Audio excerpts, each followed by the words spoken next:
Hey guys, it's Lindsay here at Oasis. Today we have Renee with us. She's our IOP director and she's going to be talking a little bit about EMDR with us.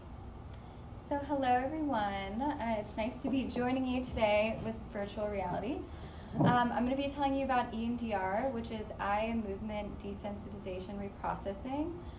And that sounds like a big jumbled set of words, so I kind of want to break it down just in a couple minutes, hopefully, to be more understandable. So EMDR has been around. It was created by someone named Shapiro, who is awesome, and it has been primarily used for individuals with trauma. And when I say trauma, I don't mean it in the sense of just individuals who have experienced near-death experiences or soldiers who have been away at war and come back and are triggered with fireworks, although it is absolutely excellent for those individuals. When I say trauma and how EMDR views trauma is if someone experiences an event and at the time their brain or emotions don't know how to process that, it was too intense or they were too young, whatever the case may be. We believe in EMDR that our brain does not process those memories properly, and it causes us, and if you remember anything out of this video, I want you to remember this. So if an individual has a situation that happens and they either overreact or underreact, they are a good candidate for EMDR. And when I say overreact, I mean someone gets a lot of affect, meaning they get really angry, resentful, really anxious, really sad, maybe feeling a lot of terror, and the person is kind of confused that their reaction maybe doesn't match the actual event that happened. Or if someone has an underreaction, meaning that their go-to is shutting down. So let's say someone's having a conversation with a romantic partner and a topic gets brought up about the person maybe thinking about moving, and the person reacts really, really resentfully, and maybe that person has unprocessed memories around abandonment. Maybe their mom wasn't around or their dad wasn't around when they were younger. So, and that's just one example. There can be a broad plethora of unprocessed memories. So if you saw my last video, you know that I will definitely tell you a little bit of the research studies behind EMDR.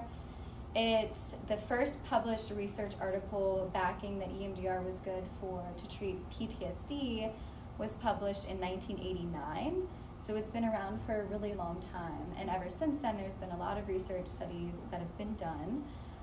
One of them was seeing if Prozac, which is a medication used to treat depression, and EMDR with randomized controlled trial, meaning different individuals presenting with similar symptoms, which would be more effective. And the study concluded that EMDR was more effective than Prozac. And not only that, but when EMDR stopped, they showed that the individual's symptoms continued to improve after treatment, whereas the individuals who were on Prozac, when they stopped their treatment, meaning they stopped the medication, not only did their symptoms not continue to improve, but they actually got worse because the Prozac was doing its job, but then when they stopped using the medication, there was still all this underlying emotional, physical trauma that has been stored. And so something that I personally really, really love about EMDR is that it focuses not just on the thinking. It's a third wave therapy, meaning it's not one of the very old therapies like cognitive behavioral therapy, which is awesome too, but EMDR focuses on everything. So when we have an unprocessed memory because it was too difficult, we store not only that traumatic memory, we call it in the trauma bubble. So what gets stuck in the trauma bubble is everything, not just our ways of thinking or our negative beliefs about ourselves, but also where did we feel that trauma in our body? When we think back to that event, do we feel it in our chest? Do we feel it in our belly? And we also focus on the sensations in the body. So I've done an EMDR with someone where through a few bilateral stimulation sets, which means I do this in front of the person and they look back and forth. There's also the tappers, which can be effective. It's just like this. You turn it on and the person holds these tappers with each hand. And you do that for a few minutes when reprocessing a memory. And I've had someone just have a few sets where a lot of emotions come up. And it means that maybe a lot of that trauma has been stored in our body, which sometimes turns up as illnesses, physical sickness, extreme anxiety, tiredness, whatever the case may be. So EMDR is amazing. There have been a ton of research studies on it, and it's not only just effective for PTSD, it's also effective for panic disorder, attachment disorder, depressive disorder, because the way EMDR views disorders is that it's really just a lot of unprocessed memories that manifest in different ways. So we don't view people as disorders or as the problems, we just view the issues arising as a manifestation of having a lot of really tough things happen that we just need to process through. We believe that the mind and body are really resilient and that they're keyed towards health. The thing that EMDR helps do through things like this bilateral stimulation is reprocess the memory in a healthy way. So, for example, let's say the veteran who heard a lot of gunshots, maybe even saw some of their really close friends die. Of course, whenever they hear a loud noise, that person probably gets sent in fight or flight mode, meaning they feel really alert, their chest might constrict, they might have rapid thoughts, they might disassociate. So if a veteran has worked with an EMDR therapist and gotten that memory down to a 0, meaning that there are no thoughts, negative thoughts anymore, there are no negative emotions coming up anymore, what that means is that memory was reprocessed, and so that person can go see fireworks and not be triggered anymore. Mm-hmm. And it's really, really, really pretty incredible. It doesn't mean that just that one memory is going to fix everything that happened. That person will still have those traumatic memories, but it just won't have the hold on them that it once did.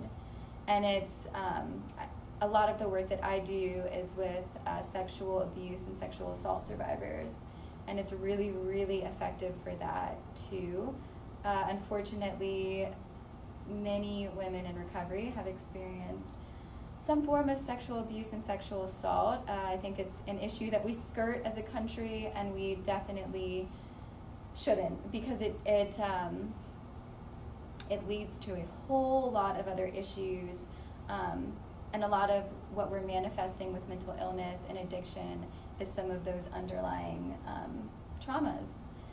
So with anyone who has experienced a trauma, and not in the sense of, because a lot of people think, oh, I didn't experience a trauma because, I didn't have a gun to my head, or, I wasn't in a life-threatening car wreck, or whatever the case may be. They feel like they haven't had trauma, but it's relative to how we processed the memory. So I just encourage anyone, if they feel that they have a part of their life that they're either overreacting to or underreacting to, EMDR is a really, really awesome and effective way.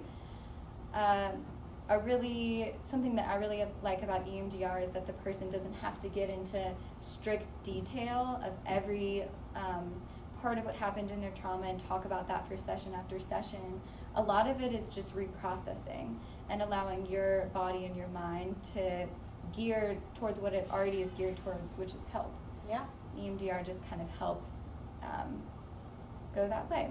So I think that is a good introduction. Yeah. I don't want to bore you with too many details, but it's super, super evidence-based to treat a plethora of diagnoses, including addiction and PTSD, which are huge disorders that we treat here. All right. Well, thank you, Renee, for your time today, and thank you, everyone, for tuning in. I hope you have a great rest of your day. Thank you.